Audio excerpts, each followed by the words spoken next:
नमस्कार बच्चों। ओके, तो चलिए आज हम लोग पढ़ने वाले हैं क्लास 12 केमिस्ट्री का फर्स्ट चैप्टर सॉलिड स्टेट। उसी को कंटिन्यू करते हुए हम लोग थ्योरी पार्ट समाप्त कर चुके हैं। डिस्क्रिप्शन में लिंक है, प्लेलिस्ट में वीडियोज अवेलेबल है।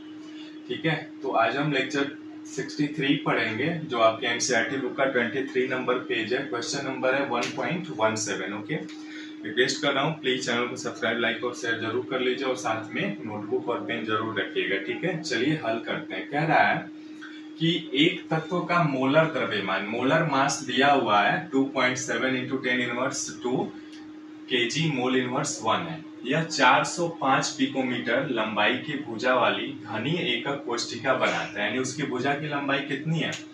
405 पिकोमीटर। मोलर मास आपको दे दिया है, ठीक है, और आपकी एज लेंथ भी दे दिया है, तो आयतन निकाल सकते हैं आप। तो कह रहा है कि लंबाई की भुजा वाली घनीय एकक कोष्ठिका क्यूबिक यूनिट सेल बनाता है यदि उसका घनत्व डेंसिटी भी दे दिया है। तो घनीय कोष्ठिका की प्रकृति क्या है, यानी इंग्लिश में देखेंगे तो an element with molar mass 2.7 × 10⁻² kg mole inverse 1 forms a cubic unit cell with edge length of 405 picometer if its density is xx kg meter inverse 3। तो what is the nature of the cubic unit cell, यानी इसमें nature कैसा होगा, कौन सा unit cell होगा, FCC होगा, HCP होगा, उसको बताना, यानी जेड का मान निकालना। यदि हम जेड का मान निकाल लेते हैं तो हम आसानी से ये पता कर सकते हैं कि ये कौन सा यूनिट सेल है, एफसीसी है, बीसीसी है या एचसीपी है, ठीक है, या एससीसी है। तो इस तरीके से हम क्या करेंगे, हमारे पास फार्मूला है डेंसिटी वाली फार्मूला क्या है, डेंसिटी बराबर यानी रो इज इक्वल टू होता है Z into molar mass divided by volume into Avogadro's number.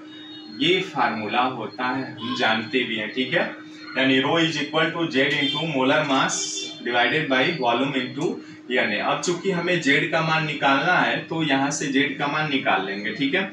क्या करेंगे, त्रिया क्रॉस मल्टीप्लीकेशन करा देंगे तो ये आ जाएगा Z into molar mass is equal to rho into V into N, ठीक है, यानी यहां से जेड का मान निकालेंगे तो rho into V into N divided by molar mass. Okay,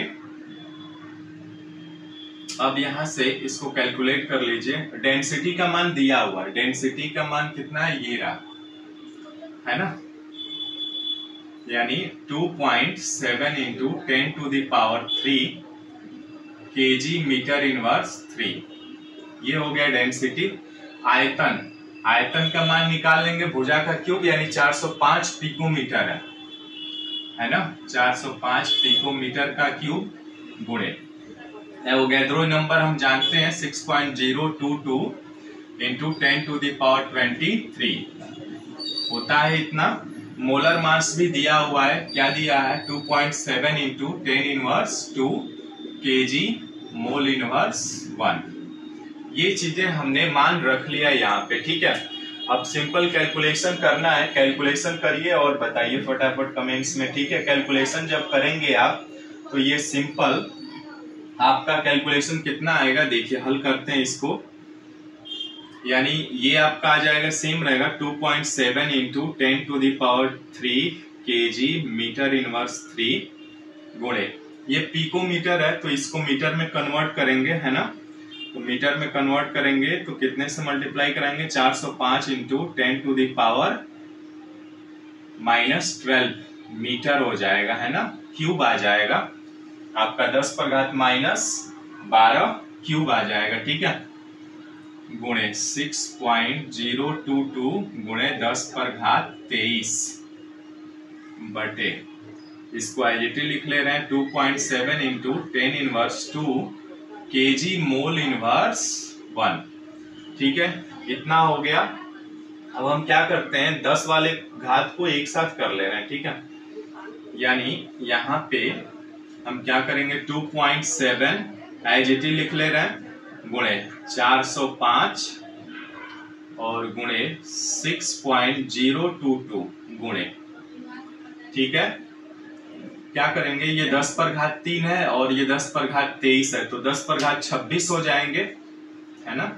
यानी 10 पर घात 26 गुणे यहाँ पे ये आपका 405 का होल क्यूब होगा ना जी, ये रहा, और यहाँ से गुणा कराएंगे तो ये 10 पर घात -12 हो जाएगा, है ना। ये आपका -36 हो जाएगा, डिवाइडेड बाय इतना ही 2.7 इंटू 10⁻²।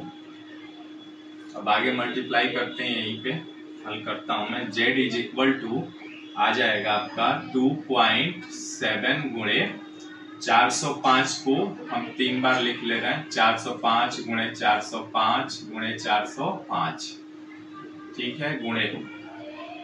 अब देखिए ये घटा लेंगे तो कितना आ जाएगा, 10 पर घात -36 में से 26 जाएगा, -10 हो जाएगा, है ना।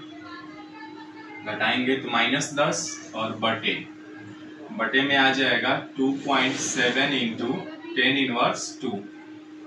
अब एक चीज हम यहाँ से कर सकते हैं, इस 10 को भी ऊपर ले लेते हैं, ठीक है। इस 10 को ऊपर लेंगे तो ये आपका आ जाएगा, यहीं पे हल करता हूं मैं, ये आ जाएगा 2.7 इंटू 405 गुणे 405 गुणे 405, ठीक है, गुणे। अब ये देखिए कितना आ जाएगा, 10 पर घात -10 है और ये जाएगा तो +2 हो जाएगा, है ना। तो ये कितना आ जाएगा, -8 आ जाएगा। मैं डायरेक्ट लिख ले रहा हूँ, और बटे 2.7 ये कट जाएगा और इनका मल्टीप्लाई कराएंगे ना तो लगभग में आएगा 3.99, जो सिमिलर है किसके, 4 के, है ना। ये 3.99 आएगा, यानी 4। इसका जो नंबर ऑफ जेड जो है वो रैंक निकल गई। तो जब किसी भी यूनिट सेल में जब रैंक हमें पता चल गया तो हम फाइंड आउट कर सकते हैं कौन सा यूनिट सेल है, बताइए, तो FCC है ना। तो इसलिए उसका जो नेचर होगा ना, जो हमसे पूछा था कि what is the nature of cubic unit cell, तो उसका यूनिट सेल कैसा होगा, FCC होगा, यानी face centred cubic unit cell होगा, ठीक है। तो इस तरह से ये हल करते हैं। ओके, मिलते हैं फिर नेक्स्ट वीडियो में।